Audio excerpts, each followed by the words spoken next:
This is a video on comedy. And it's got 1, 2, 3, 4, 5, 6, 7, 8, 9, 10, 11, 12, 13, 14, 15 courses on comedy. First of all, there's a course on great mimicry that I teach. Mimicry is really necessary for understanding other people. It's a shortcut to understand people 1,000 times deeper than you get by working with them for a year. Mimicking them. People are unaware of the self they're projecting to other people. And if you mimic their self, you will see and feel the gap between what the guy or lady thinks she's projecting and what they actually project. And mimicking them and being laughed at by other people because it's accurate, because you got it, helps everybody really emotionally, deeply understand what they're interacting with. Office humor, course 2. Offices and businesses are immensely unequal societies, except maybe in Nordic Europe. And this enormous inequality is unnecessary, it's dysfunctional, but it's useful for having thieves at the top, because you can use the hierarchy to scare people to not collect the data that shows you're stealing and producing nothing from the top. So the more the guy at the top is stealing, the more hierarchical the culture he's in and generates and sustains. And office humor is the way you discover that the guy is up the top is failing all of the decent images of his role that you have, because he has such a vile, using the whole organization for his own purposes, image that it takes your breath away. You would never have imagined it. And in the course of doing office humor of these inequalities, you discover that your whole view of leadership has been naive all of your life, and that they see you as moronic tools to be manipulated for their own personal advantage in a psychopathic way, enormously more than you ever imagined before. And it really helps you deal with them better and helps you become a leader yourself. Jungle toughness, it's called, the transition. The transition into jungle toughness is what upper managers call it. The third course is no sex is a form of sexual harassment of men. And this is the fact that men liking women is now illegal all over the world. And that women all over the world, they're sick of being liked by men. They don't want their lives defined by some desire from some organ that men have. And look at the news every day, you really sympathize with the women, because tribal societies were more horrible to women than they were to dogs and cats. And unspeakably horrible. And so women have escaped from being burned as witches by the Catholic Church for 1,000 years. They've escaped from being sold for sex to men 20 years older than they are, as young girls 7 years old in some Afghan or whatever it is village. The horror that they have escaped from is really breathtaking. And so the recent women who are not interested in men, not interested in sex, and they're only interested in education and promotion for themselves, but it turns out they're not interested in being MBAs. And so the women participating in MBAs is dropping off. They're not interested in being upper management of companies. The culture of the upper management of companies is so excessively male that it's a little bit disgusting to spend your life there. It's like a bad neighborhood to hang around in. So I think it's a mess, but the comedy is that men have a hormone that makes their lives utterly miserable without sex. And women don't have that. And women are gargantuanly ignorant and selfish because they don't realize that the sex thing is not voluntarily chosen by the men. It's a torture given to them at age 11, which they never would have chosen. And it ruins their lives for most of their lives. And the fact that it can be turned into pleasure is their one escape. Or if you exercise enough, you can just find that lifting weights is a good escape and a hell of a lot safer than dealing with a woman. You don't have an obnoxious personality in the way. So, male-female relations are a mess, and therefore comedy is a way to clean up a lot of that mess. It helps the women see that men are tortured creatures, as Nikos Kazantzakis won his Nobel Prize for. And it helps the men see that women are owned and enchattled creatures in the way societies have been structured, and they really deserve liberation. And we should support them in that. But on the other hand, they shouldn't show contempt for the torture that sex is for men. They should show respect for it, and even compassion for it, according to Kazantzakis' novels. Number 4, why employees always need motivating? Well, the joke there is obvious, because being an employee is a really, really, really bad deal. And so employees constantly need motivating, and you have these hundreds of books and everything about motivating employees, because the natural state of an employee is suicidal. It is such a disrespectful, dishonorable, repugnant way to treat other people. That you got to motivate them, because if they look at their real condition and real situation in life, the only reasonable solution is to end their life.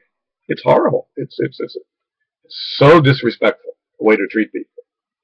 And therefore we have to motivate them all the time. You know, make them dance a little, give them a little beer on Fridays, give them funny hats to wear once a month.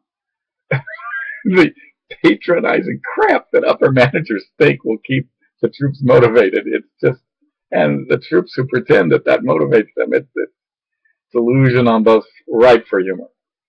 The 64 purposes of all arts, which is I think number 4 here, is incredible. It's a model I got from 150 people who were great artists and 150 people who said they were greatly affected by art. And it's the functions that arts enact in your life that make you value it. And the idea is to make arts prescribable so that we can find the minimum amount of how many of what functions is needed to keep people's well-being intact. And the humor there is so many of the purposes of all arts are telling truths that you can't tell in a non-art form, that you can't tell to your boss, you can't tell in reports, you can't write up. Everything that's honest would hurt your career, really, and therefore you have to lie all the time. And then arts are one of the few ways where you don't have to lie all the time, and where you can have honest communication between these monkey inequalities that businesses set up, not for a business purpose, but so the guy at the top can steal stuff. Business genius. The genius of business is it doesn't need you. It doesn't need the bozo monkey at the top who's stealing all the time. It doesn't need good employees, talented employees, experienced employees.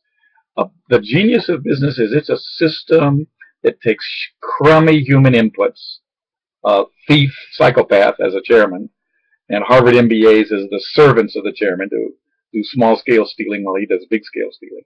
And then a whole bunch of unconfident, wimpy, monkey underlings who are willing to spend their whole life phoning and kissing up. And with this horrible quality human inputs, this terrible way of treating each other in this monkey tree hierarchy all day long, with 90% of the behaviors just vertical kissing behaviors, and very 10% of attention is spent on work. That the genius is that they produce products and make money with that crap. And it really is a genius of a system. The genius is in the system. It takes a psychopathic thief from Harvard as a CEO, takes some underling thieves from McKinsey or somewhere as assistants to the chief thief, and then takes a whole bunch of wimpy people willing to be ordered around by psychopaths as employees, and makes a lot of money all over the world with those people. It is a genius system. The human inputs to it are quite horrible, both at the top and in the middle and at the bottom. I mean, just horrible inputs. And you've got a system so capable that with those horrible, unmotivated, except for the guy at the top stealing, human inputs, you get these consistent, global, profitable results. So the genius is in the system, and the ungenius is in the low-quality human inputs that are in the system. And the fun is that they spend their whole time giving speeches about how important their people are. The psychopath at the top doing no leading but stealing all the time, he's really important to us, right? James March and Srivastava researched these executives. They followed them around, along with Henry Mintzberg. They actually followed them around for 6 months or a couple of years, and they found absolutely no correlation between anything the leaders did and anything that happened to the company. Basically, as James March said, you take credit for good luck and you avoid credit for bad luck, and that's the primary skill of all leaders.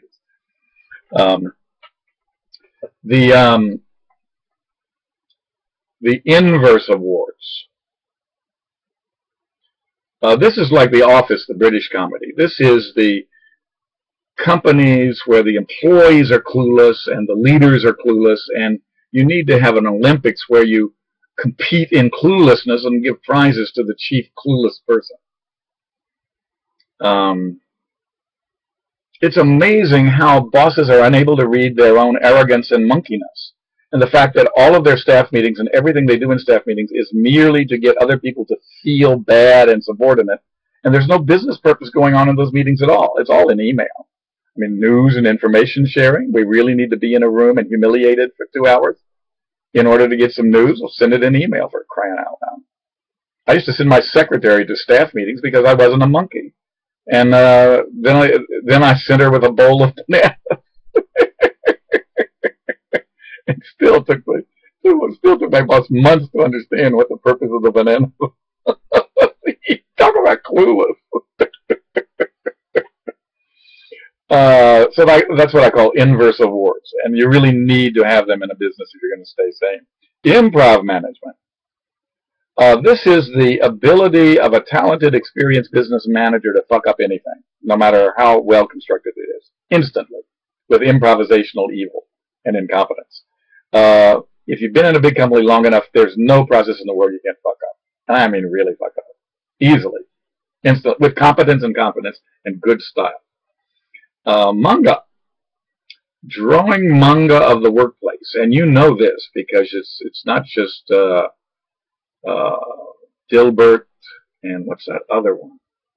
Dilbert, I think it is. The business manga.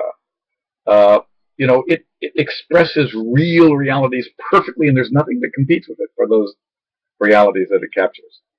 The IT Crowd, I think it's called, a British video about an IT organization in the basement of a building.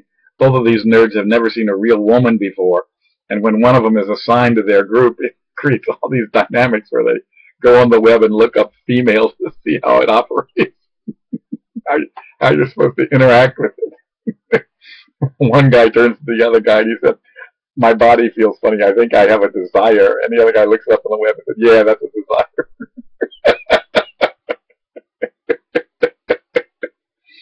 At any rate, globally local.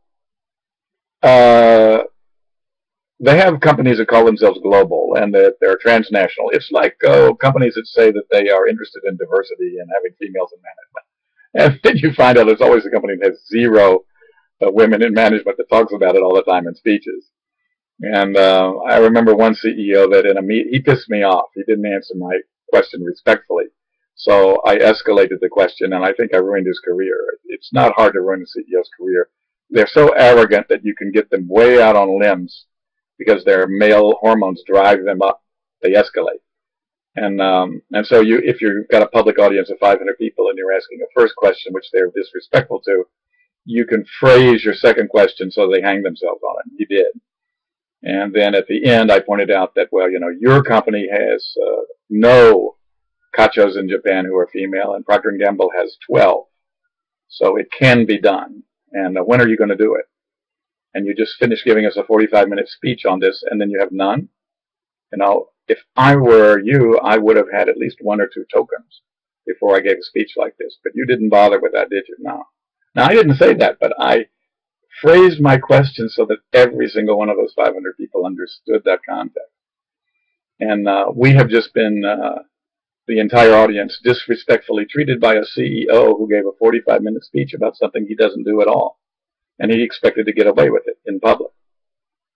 And he would have gotten away with it if he hadn't have treated my first question disrespectfully. And he didn't understand workplace comedy and what I call the local globality of bias and the local globality of flaw and prejudice. And these global firms, they talk about it all the time because they've got people from Cincinnati running around the world running everything and no local manager has any power at all. Or they've got people from Chicago going around the world running everything and the local managers have no power at all. And these are the companies precisely that talk about how global they are. And by global, what they mean is they've got an empire where one racial group or one nationality group tells all the other people what to do and they don't listen to anybody. And they send them to courses at Harvard on global management by some 800 GRE who's studied economics for years. Talk about irrational crap. Lots of managers, no managing. This is the tragedy of almost every company I've been in, is no directedness. So I measure the directedness that each employee has, and we find levels of about 3%. And 97% of the actions of the local employee lack context. That's what existing leaders are delivering. 97% of the actions of all the local employees in the company have no context. They don't know how to direct that action because they're getting no message from management. So we have lots of leaders and no leading, and I don't think that's a coincidence. I think they're busy doing monkey stuff instead of leading. Quality art events. This is where you have these, what I call community quality cabarets, where you analyze the spiritual state of a group of people, 20,000 people in a company. And you then have volunteer groups all over the company design how the company's style and values needs and ways of treating people need to transition. And then they create 20 to 40 art acts, dances, comedies, dramas, songs, to illustrate the needed transitions, the stupidness of the old ways and the intrusiveness and scariness of the new ways, and then the reason why the new ways are needed. And then you put it together in a 2-hour show and hold it all across the company. Do this every 2 years or every 4 years or so. It really does shift the culture of the entire company, and you get hundreds of images from these artworks created by employees that just ring truth, absolute truth. And having that much truth in a 2-hour show is really, really motivating to the low-level monkeys that are willing to be employees of these big organizations. Quality, wandering minstrels, and group dynamics. Group dynamics is this issue of the fundamentals of how people interact. And as I've said before, there's a missing micro level of organization in these big organizations. So that discussions and meetings are sloppy, messy, hated, wasteful, and unstructured swamps. And the discussions don't change anybody's views, and the meetings just waste everyone's time. And group dynamics means putting some structure into those things where people do more in a group than they would have done individually. And that makes group life worth having and respected. And you can have larger structures that mean nothing if every meeting and every discussion is a wasteful pile of swamp. And so when you change that micro level to make it productive and worthwhile and respected, then boom, that feeds all the way up through the bigger structures of the organization. And then finally, MBAs. MBAs are a disease, as currently generated in the United States. I think in Europe, they're much better. I think in East Asia, they're a little better.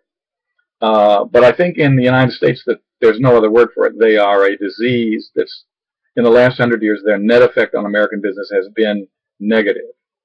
And in the last 10 years, their net effect on the world has been extraordinarily, extremely negative. Well, we've not seen it fully work out yet. We have 10 more years of horrible economic disasters coming in China and Europe, and then in America again. That's going to change politics forever, and you're going to find capitalism, which was just so self-congratulatory in Harvard and University of Chicago, the Milton Friedman religion and the Mackinac right-wing Nazi religion. You're going to find all those little right-wing Nazis voted out of office and unfunded, and their research gone, their university funded endowments gone, and a socialism like you've never imagined before as the revenge of all the little people that they stole from. And this was all done by MBAs with the Milton Friedman religion and the Jensen agent theory religion. And so MBA programs, when they moved into talking about goals and aims and justified it with economics instead of with sociology, psychology, anthropology, and political science, and took the narrow bigotry of economics and said this is enough, and said that the shareholder is the primary stakeholder. That's a religion. That's not an equation. When they got religious, they self-destructed, and they took billions of people with them. So we can dismiss the American MBA as simply a disease, and then look at Canada as a maple syrup-based cure, a really good cure in Toronto and McGill. In McGill, wonderfully fully developed cure. And then look at some of the European schools, not INSEAD, not the ones that ape the Americans like INSEAD, but the good European schools that stay European. And then a few places in East Asia. Not Singapore because they ape the Americans, not Australia because they ape the Americans, but the places in Asia that don't ape the Americans, that are willing to stay themselves. So it's not hopeless. It's as long as you're willing to avoid the disease of America, you'll be fine.